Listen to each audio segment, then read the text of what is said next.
Nous l'avons entendu dans cet évangile, nous sommes amenés dans un jardin.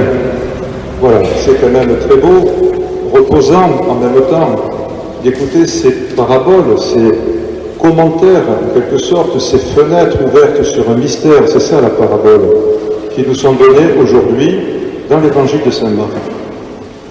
Nous voyons deux caractéristiques dans ces paraboles de ce qu'on appelle le règne de Dieu. Qu'est-ce que c'est que le règne de Dieu? Le premier, c'est que la première caractéristique, c'est que le règne de Dieu, c'est lent. C'est long à se mettre en place. C'est comme quand on a semé quelque chose, on attend que ça pousse, et on attend que ça donne une fleur ou un fruit suivant ce que c'est. Mais il faut du temps. Il ne faut pas, comme on dit, tirer sur les poireaux pour les faire pousser plus vite. Il y a dans notre cycle des saisons, le printemps, l'été, l'automne et l'hiver. Voilà, il faut respecter toutes ces étapes. Mais il y a aussi une seconde caractéristique, c'est que malgré cette lenteur, malgré ce processus biologique lent, il y a toujours un projet de Dieu. Et le projet de Dieu doit réussir, puisque c'est Dieu qui le met en route. Alors c'est vrai que le règne de Dieu, à l'époque de Jésus, les Juifs ne le comprenaient pas très bien.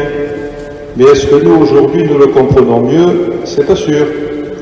Le règne de Dieu, pensait-il, c'était un peu comme dans les psaumes que nous venons de chanter souvent, dans ces prières du peuple juif. Les psaumes, ce sont des belles prières, tantôt de joie et tantôt de peine, parce que la vie de l'homme est faite de joie et de peine. Eh bien, dans les psaumes, il est dit souvent, Dieu règne dans les cieux, le Seigneur est roi, il établit son trône, sa royauté domine tout, il est terrible dans ses exploits. Voilà, ce sont des expressions qui montrent bien qu'on associe souvent le règne de Dieu à quelque chose de notre monde, de puissant, de politique en quelque sorte. Et pourtant, dans l'Ancien Testament, il y a aussi d'autres images, en particulier celle du prophète Élie. Si vous vous souvenez peut-être, le prophète Élie va vers la montagne du Sinaï parce qu'il est découragé d'être poursuivi par la reine Jézabel qui veut sa mort. Et alors il va vers la montagne du Sinaï pour retrouver l'originalité de la foi de Moïse qui est à l'origine du peuple. Et là, il est dans la grotte et puis arrivent des événements qui lui font peur, bien sûr. Il y a le tremblement de terre, il y a les éclairs, il y a l'orage. Dieu n'est ni dans l'un ni dans l'autre. Et il faut que Élie patiemment attende que le Seigneur se révèle dans le souffle d'une brise légère. Dans le souffle d'une brise légère. Donc Dieu choisit les moments où il peut se révéler. Et peut-être que ce n'est pas de la manière forte, donc souvent nous souhaiterions qu'il le fasse, mais sa manière à lui. Le règne de Dieu est déjà là, dit Jésus.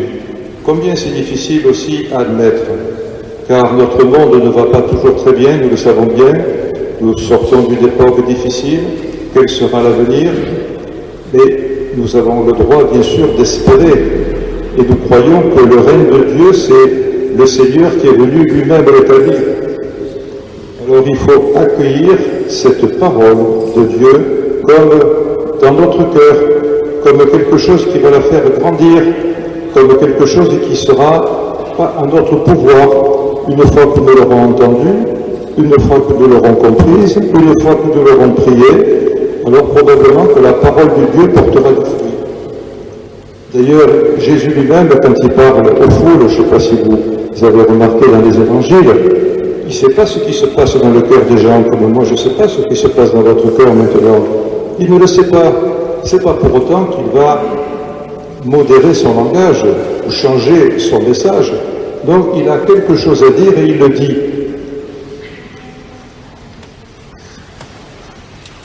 Imperceptiblement, la vie continue, malgré peut-être ce que nous ne savons pas voir. La parole va porter du fruit. Nous aussi, lorsque nous désirons partager la parole de Dieu. Nous savons que ce n'est pas évident, comme on dit. Combien de fois on nous demande d'être missionnaires? Combien de fois on nous dit, mais soyez heureux d'être chrétien, partagez cette parole avec d'autres, vous verrez, ça portera du fruit. Mais qui le fait réellement et qui ne se décourage pas de temps en temps de dire, ah, chaque fois que j'essaie, ça ne marche pas beaucoup. Oui, et pourtant, la parole de Dieu va porter du fruit, quoi qu'en fassent les hommes et les femmes et les enfants qui l'ont reçu. Comme vous qui faites votre première communion aujourd'hui, la parole de Dieu, vous pouvez vous en rappeler, c'est l'histoire de cette semence que le semeur a semée en terre et qui va produire du fruit dans votre cœur tout au long de votre vie, à condition que vous y soyez attentifs, à condition que vous la favorisiez. Alors, dans notre pleine certitude, ben oui, accueillons cette parole de Dieu comme quelque chose de fort, comme quelque chose qui portera du fruit, quelles qu'en soient les bonnes dispositions des uns et des autres. Alors j'ai trouvé peut-être, pour résumer mon propos, une histoire que les grands-parents peut-être connaissent parce qu'ils l'ont apprise à l'école. Les parents, je ne suis pas sûr, parce qu'à l'époque, on n'apprenait plus les fables de La Fontaine. Vous vous souvenez des fables de La Fontaine? Eh bien, j'ai retrouvé cette fable qui est jolie, que je vous livre ce matin. Dans une ville, il y avait un savetier et il y avait un financier. Alors le savetier, ben, c'est le cordonnier aujourd'hui, et le financier, c'est celui qui fait des affaires et qui traite des marchandises. Un savetier et un financier. Un savetier chantait du soir au matin. C'était merveille de le voir, merveille de l'entendre. Mais son voisin, au contraire, était cousu d'or. Il chantait peu, il dormait moins encore. C'était un homme de finance. Si sur le point du jour, il se mettait à sommeiller, le savetier alors chantait et l'éveillait. Donc un jour, il fit venir dans son hôtel particulier le savetier et il lui demande: Sire Grégoire, que gagnez-vous par an? Ma foi, monsieur, je n'ai pas l'habitude de compter de la sorte. Un jour sur l'autre, il suffit que, à la fin, j'arrive à attraper le coup de l'année. Alors le financier, riant de sa naïveté, lui dit: Je veux vous mettre sur le trône, prenez ces 100 écus et gardez-les avec soin. Le savetier prit les 100 écus, rentra chez lui et creusa dans sa cave un trou.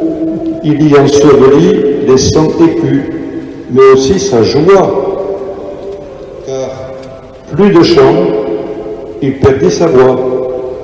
Le sommeil quitta son logis, il eut pour hôte les soucis.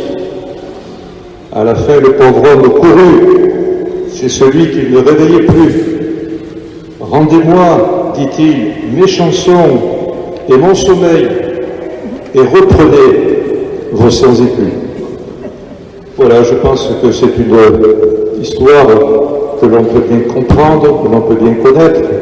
Oui, le savetier chantait parce que il avait un métier manuel et que ses mains étaient prises, mais son cerveau, son cœur, sa bouche pouvait, elle, être libre et chanter sa joie de vivre.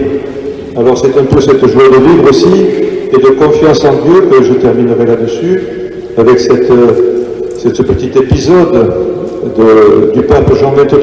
Vous savez que le pape Jean XXIII était de nature paysanne et qu'il n'avait jamais envisagé un jour de devenir pape. Et dans les premières nuits qu'il passait au Vatican, il se disait: demain je vais retrouver encore tous ces problèmes à résoudre. Et alors il se disait: comment je vais faire? Alors intérieurement il se disait: Angelo, c'était son prénom, hein? Angelo, qui dirige l'Église? C'est toi ou moi? Et Angelo répondait: c'est toi, Seigneur. Angelo, rendors-toi.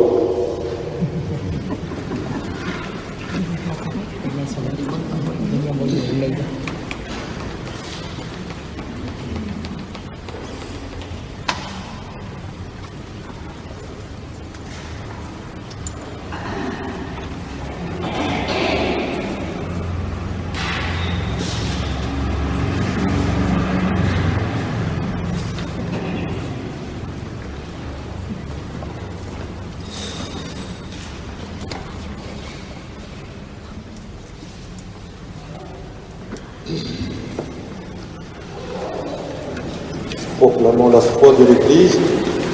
Je crois en Dieu, le Père Tout-Puissant, Créateur du ciel et de la terre, et en Jésus-Christ, unique, notre Seigneur,